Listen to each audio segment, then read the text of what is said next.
Bună ziua, prieteni, și bine ați venit pe canalul nostru. Acum ne apucăm de... Am terminat cu roșiile alea, cu tot cu pasta de roșii. Acum ne apucăm de gogoșari. Eu acum o să-i tai în două, sau cât doriți de mari să-i faceți. O să-i tai așa, o să-i pun în ghiuvetă, să-i spăl bine de semințe. Și na, care-i mai stricat să... Ei sunt foarte cărnoși, foarte faini sunt. Pun și, am și așa ardei, pun și din ăștia. Deci rețeta asta am făcut-o și anul trecut, care sunteți mai de mult la mine, ați văzut, cu ardei și cu gogoșari la rece. Deci asta e o rețetă la rece. Deci nu fiert, nu o păresc, nu nimica. O pun, o să vă arăt ce pun pe ele. Trebuie să lăsăm 24 de ore. Să le lăsăm la... ca să lasă ele zeama. Nu știu dacă vedeți. Eu le fac aici în găleata asta, care am adus din grădină. De-aia îi pun eu în ghiuvetă și îi spăl bine. Și după aia las să scurgă. Și după aia pun pe ei ce trebuie. Dar vă arăt eu în continuare. Numai prima dată am zis că hai să vă arăt ce am, despre ce este vorba. Eu pun și ardei. Normal numai gogoșarii să pun. Da, eu am pus tot timpul în fiecare an și ardei și gogoșari. Și ardei roșu și gogoșari. Și n-am avut probleme, deci nu s-au remuiat, au stat așa de bine. Deci nu ne trebuie hrean, nu ne trebuie nimic așa nume, să zic. Dar vă spun eu cantitățile la... Prima dată trebuie să-i spăl și să-i cântăresc. Să vedem câte kilograme îmi rămân. Uite, asta e mai verde un pic, n-are nimica. Că el se murează acolo. Acum, toamna se fac gogoșarii. Eu sunt mulțumită că în alți ani n-am avut așa. Oricum mai îmi cumpăr eu. Vecina mea a zis că merge la Angro acolo, la Timișoara. Este de cumpăr la Angro, că ea și ea vine, te face zacuscă. Eu anul ăsta nu fac, de 2 ani n-am făcut zacuscă. Avem și nu mâncăm. Și pentru ce? Să fac numai ca să arunc? Așa nu mai fac.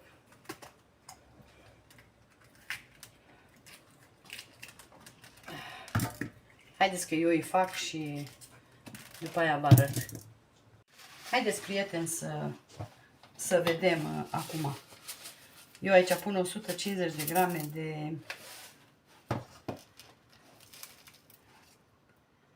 de sare.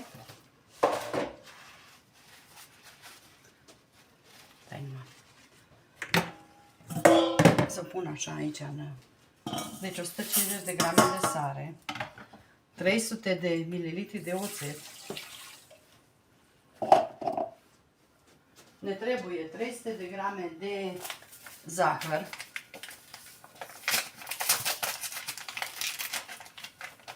Deci asta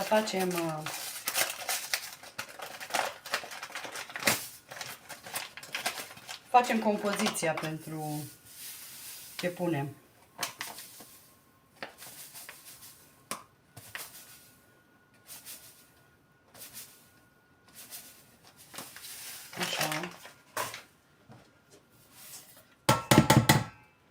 Boabe de muștar. Acum boabe de muștar puneți, dacă vroiam să-l desfac, să nu vroiam să-l desfac, atunci imediat se desfăcea. Eu am 2 punguțe aici mici. Da, nu știu dacă le pun pe toate, ajunge, cred că una.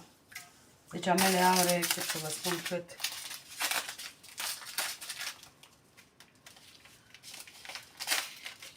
Dacă văd gramajul,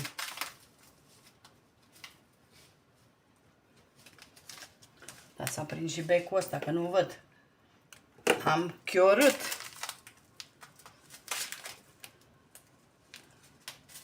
Am chiorât, nu mai văd. Ca să nu-mi pun ochelarii, de aia.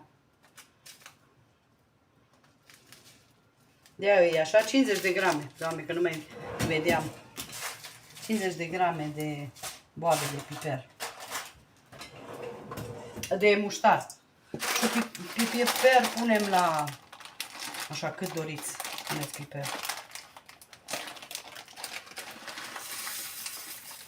O mână bună.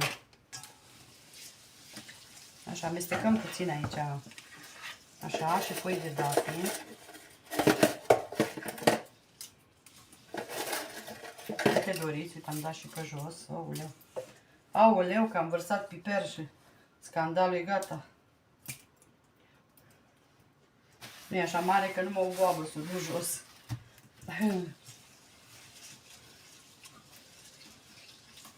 O să mai punem foi de dafne. Atât. 5-6 mari, dar eu am avut din astea mai mici. Eu de obicei nici nu făceam așa. Îl puneam peste ele și tot frecam acolo, pe ei întorceam. Dar acum am zis, hai să fac așa, să pun... Deci și apa de la ei ce rămâne, asta și cu asta, o punem noi în borcane. Deci altă apă nu folosim. Asta numai zeama ce lasă ele. Ce lasă ele, ardei. Asta eu amestec bine până... Acum că nu se topește tot, până mâine se topește acolo. Că oțetul întărește zahărul, știți?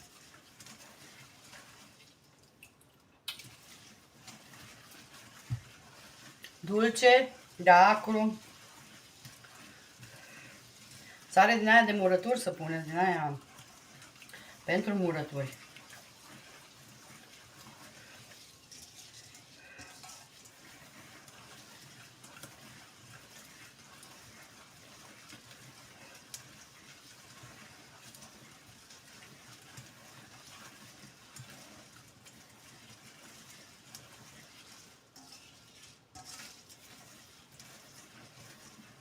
Mai un pic și după aia las, că nu contează dacă v-am zis.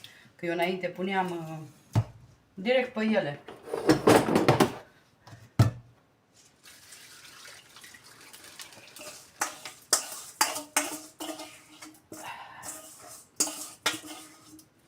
Hai să-mi pun un pic totuși. Spăl. Atât. Acum e cam mică ăsta meu. Trebuia să mă aduc eu altul mai mare. Dar nu contează că ele de la sare își mai lasă și atunci pot să le amestec după aia mai bine. Ce tare e oțetul. Că de-aia nici n-am vrut să pun direct pe ele, că ăsta e mai mic, castronul. Și nu ajung să le prindă. Dar așa fiind de lichid, o trecut prin ele. Să vedeți ce faine îs la gust după ce încep ele să fermenteze. Adică să-și lase apa, să... Știți ce faine îs la gust? Că se pot mânca așa. Mai ales că nu au conservat, nu au nimic.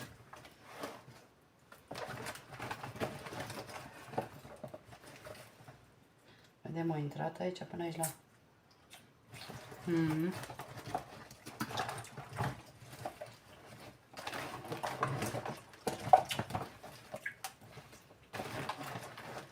Îndată aveam o rețetă cu miere, dar nu mai am. Mai de mult. Deci în loc de zahăr să punem miere. Dar cred că se poate. Deci în loc de 300 de grame de zahăr să puneți 150 de grame de miere.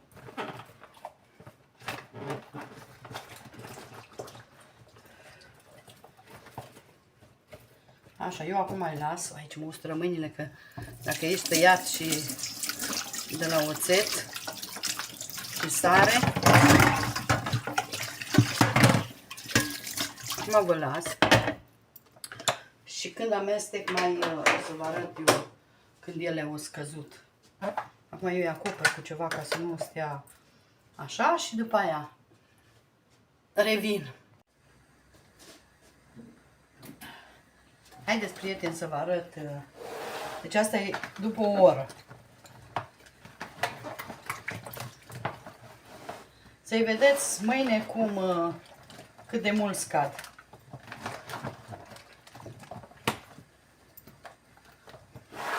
Numai să-i vedeți.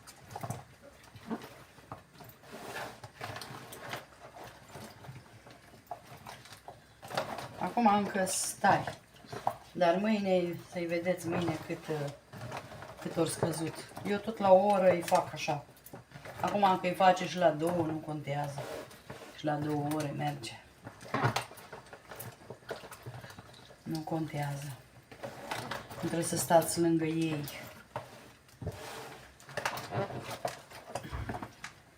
Vedeți, eu tot așa îi întorc. Atunci ei să bagă în țaramura aia. Așa. Acum mai lăsăm mai departe, mai facem mai târziu.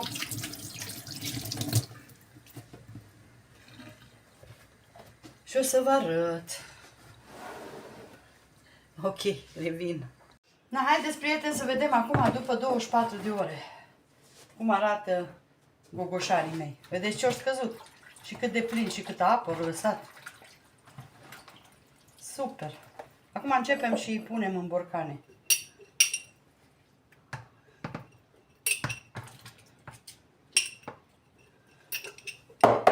Încercăm să presăm ca să ne intre cât mai mulți.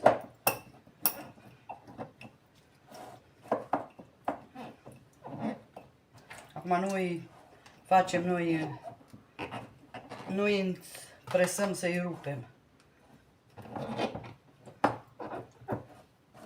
Așa.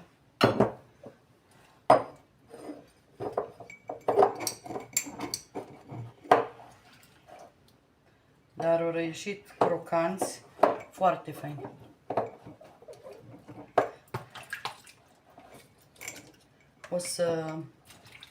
O să mai fac azi o porție, că mai am. Adică mai m-am cumpărat încă o porție să fac.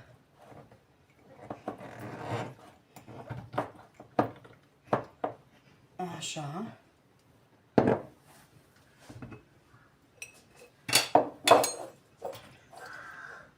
Și la final punem zeama asta ce-a rămas peste ei. Dacă cumva e mai multă, nu-i bai, că dacă mai fac, atunci mai completez la aia. Dar de obicei nu prea am rămânea, dar văd că acum o lăsat multă apă. A dus și ardei ce apă mi-au lăsat la copt.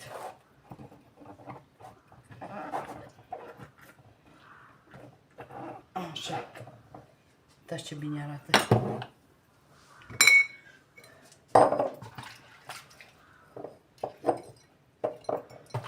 E că vreo 5 borcane. Mai multe cred că nu.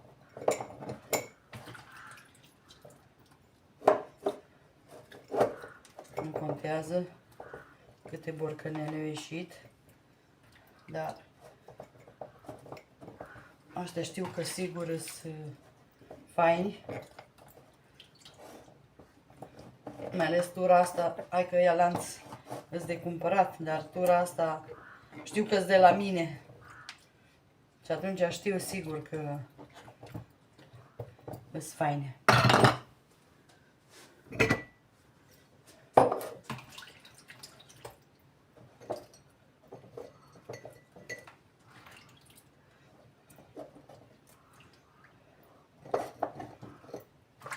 Eu v-am zis, eu tot timpul am pus rețeta asta și mi-a plăcut cum o stat.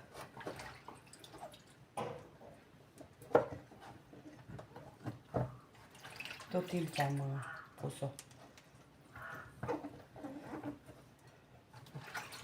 Uite că îmi intră, dacă nu mai bag eu într-unul, ca să, dacă mai rămâne 1-2, ca să nu...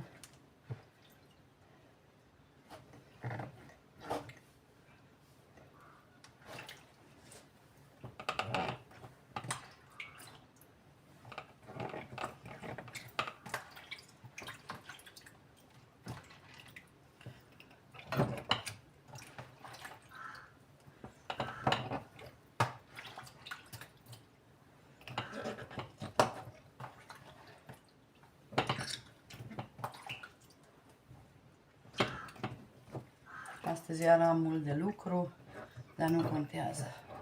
Am și vinete să-mi coc.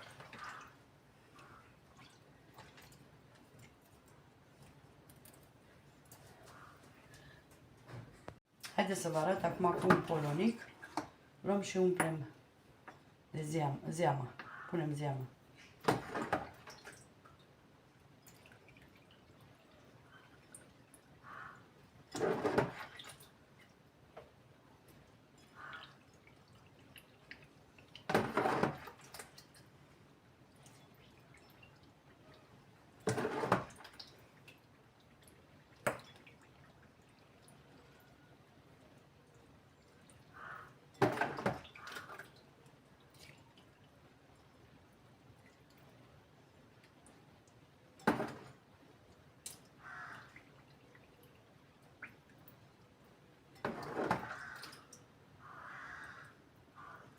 Deci ați văzut ce plin de apă a fost.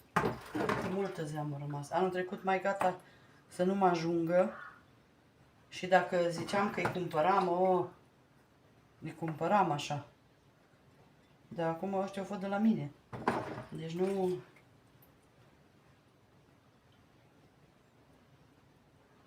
Sunt curioasă ăștia ce i-am cumpărat, dacă...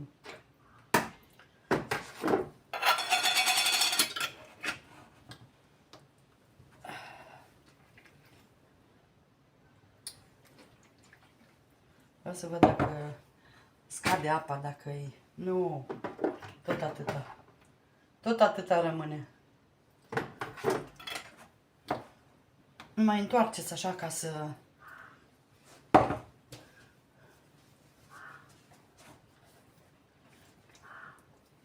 Ca să intre până jos.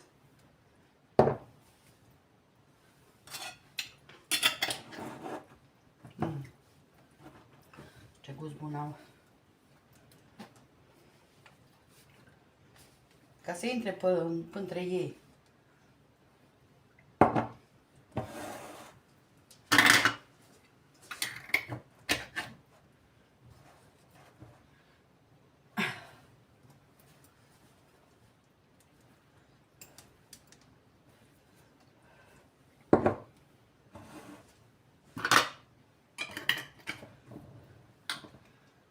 Așa. Eu zeama aia nu o arunc.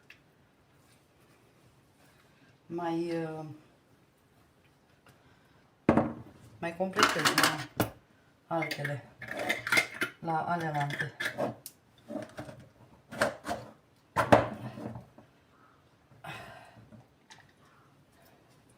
Ma să fie borcanele, capacele și borcanele să fie bine închise. Și uitați, așa arată. Uitați ce faine. Fac eu poză de jos, că acolo de jos arată mult mai bine. Op.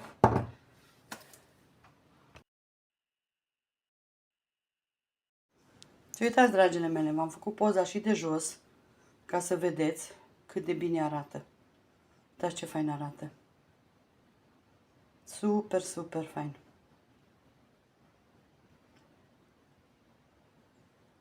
Vedeți? Vă mulțumesc și sper să încercați și această rețetă, dacă vă plac. O zi minunată vă doresc. Bye, bye!